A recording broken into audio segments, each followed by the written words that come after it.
You cannot be calling yourself a billionaire hanging out with a chokora. You understand? Because I'm seeing they're saying he's a billionaire, but look at the people he used to hang out with. Billionaire Akoko Sirkal, friend to Dennis Bride, has passed on. Before November 2024, the name Akoko Sirkal barely rang a bell beyond a few circles, despite his penchant for rubbing shoulders with Nyanza's top music legends.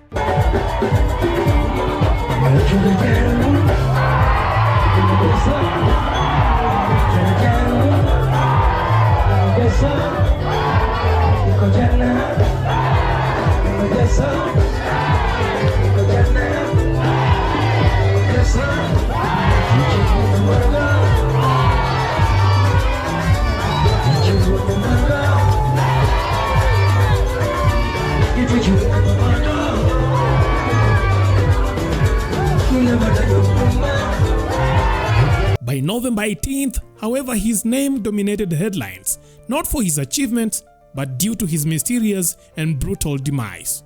The late billionaire Akoko has been found dead in Nairobi under very mysterious circumstances. Not long ago, his close friend and associate Deno Bright was found dead in Mombasa under, mark my words, very mysterious circumstances. It is a very sad situation, losing two young billionaires in a span of 1 month. But let me tell you something. Suddenly, the self-proclaimed young billionaire became the talk of the internet.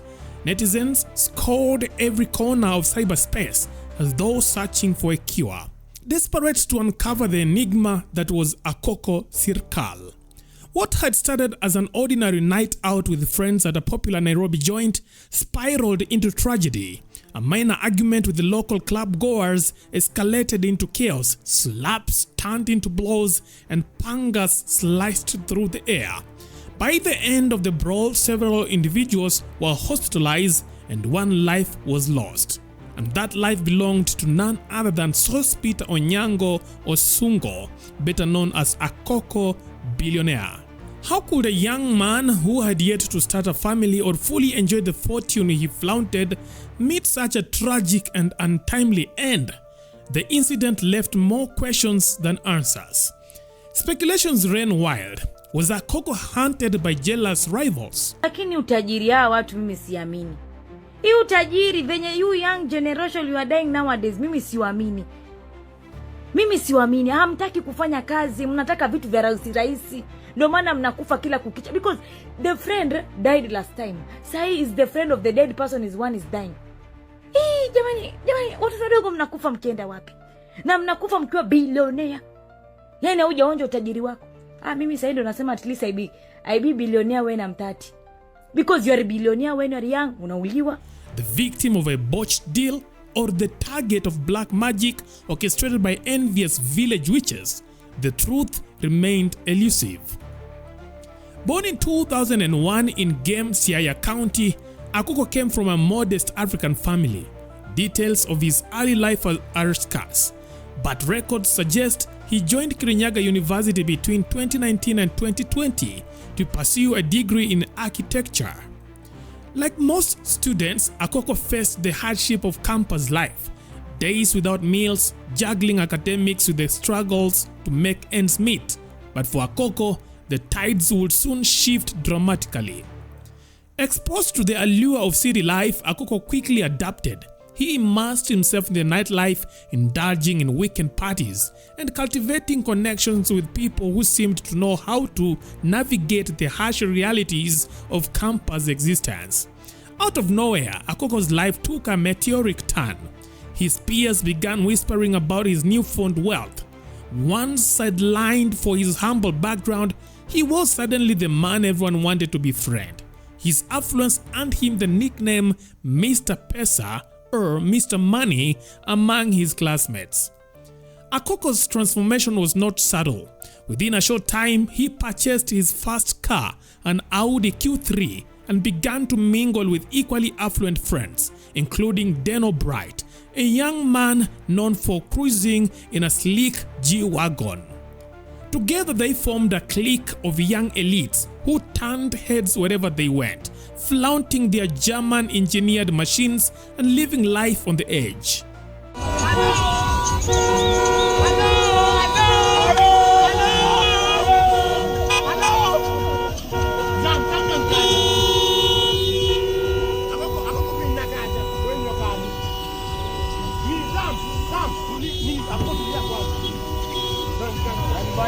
But how did such young men amass such wealth? The question lingered like a shadow over their lavish lifestyles. Their standard response was forex trading, but many doubted their claims, noting their vague explanation and lack of technical knowledge about the field. I started with everyone who tells people here they are doing forex, and trust me, many of what you're seeing is rubbish. Nothing like forex at all. This guy, we have evidence of Kenyan students who have been deported in countries like Canada, Australia, America as a result of his actions. Yeye anaambia watu hapa anafanyia watu cryptocurrency. Well, forex community, I need you here. Please help me understand. Forex community, come help me understand. Is this how you guys roll? Yeah? Madeni kila mahali. Kulipa ngumu. Lakini kujiadvertise huko nje, Kujiadvertise huko nje mko sawa. Mtu anaonyesha maisha, gari ni safi, inashindanga washa.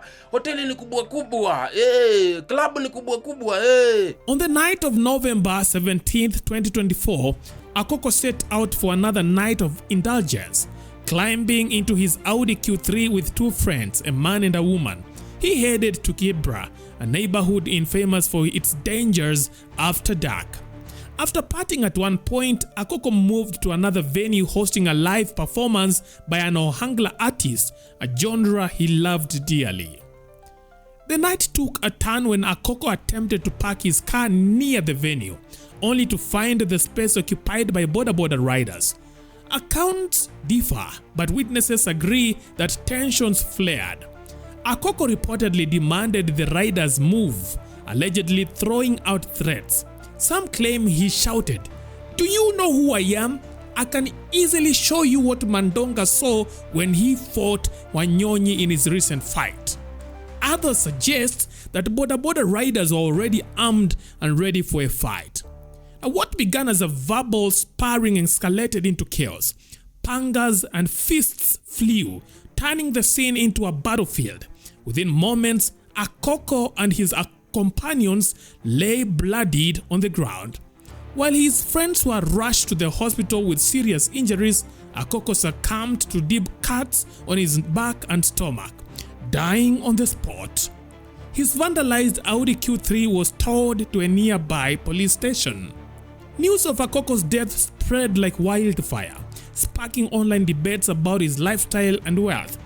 Many speculated that karma had caught up with him, accusing him of amassing his fortune through dubious means like online fraud. You can't be a billionaire in Kenya, let alone be a millionaire at 25 years while doing straight and legit business, and yet you have not invented anything. The economy of Kenya is designed to sabotage legitimate businesses. Only those who doing some shady business can call themselves flamboyant billionaires at 25, unless their parents were wise to invest in Bitcoin for them at a young age, which I doubt they even had a clue about Bitcoin then.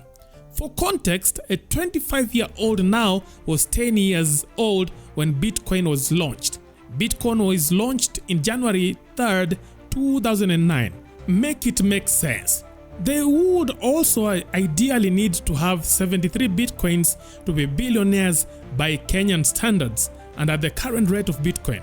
Tuwache kudanganyana, msipigwe na pressure bure, no gold manze. Young billionaire, 25-year-old, a Kenyan without a factory in the billionaire. Underline Kenyan na 25-year-old. Alafu a student, tukue serious kidogo majamaa. Please. Let's make an honest living. Hakuna vile utani convince uko na over 1,000 million in your account. Tukue serious kidogo, there's no 25-old billionaire on Kenya, na kama iko lazima ni mtoto wa a very powerful politician.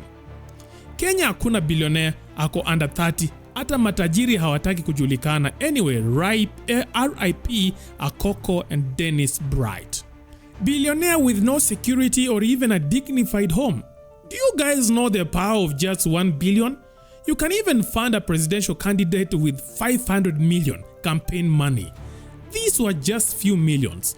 Billion is more of exaggeration, yet they mostly lived normal, lavish lifestyle. 100 million pekee is enough kukua na GSU at your doorstep. Haha. Watu waache jokes.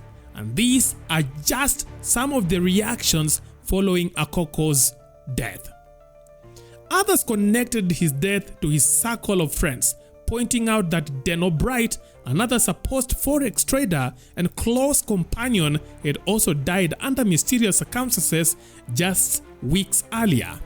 Deno's death bore striking similarities, rumors of shady dealings and unexplained end following a night out. Wewe ulijua huyu jamaa? Nani? The Akoko guy. I don't know him. Mimi hata nimemjua jana nikisikia amekufa. I'm being honest. So imagine relating me to someone nimesikia jana. The previous one nilikuwa namjua. But this one nimemjua jana akiwa amekufa. Sasa how do you relate me to such a person? So the trend, kuna wale walikuwa nasema ati kwani wanaua this to rich to call. There is nobody who is killing them. Prince is next. Let me tell you reality. There is nobody who is killing these young people. These young people, they hang out with a clique of a bad company. We can call it bad company. They get influenced and attracted into things like drug addiction. You understand? You cannot be calling yourself a billionaire hanging out with a chokora. You understand? Because I'm saying they're saying he's a billionaire, but look at the people he used to hang out with. Unaona? When you see those clips, unaona tu ni machokora. Wezi mabilionea bro wako Karen. Ushai wana wakizunguka hapa wako sijui club gani wanakunywa makojo matel. So these young people, they're dying because wamepata tu pesa. Mtu unaamka tu unashtukia, niko na milioni 10. Sasa mimi ni Kenya Prince the billionaire. Mtu amenua gari hata ijamaliza 2 months, hata ameshika pesa ijamaliza 3 months ashakufa. Because they are reckless and careless. They get too overexcited for touching money. Wanajisahau. Despite the rumors, the truth about Akoko's wealth and the circumstances of his death remains buried in mystery. The police have yet to arrest any suspects, leaving Kenyans to speculate whether this was a case of a deal gone wrong, a revenge plot, or something far darker. And one thing is very clear right here. The lavish lives of Akoko and his friends have left behind a trail of unanswered questions and tragic endings.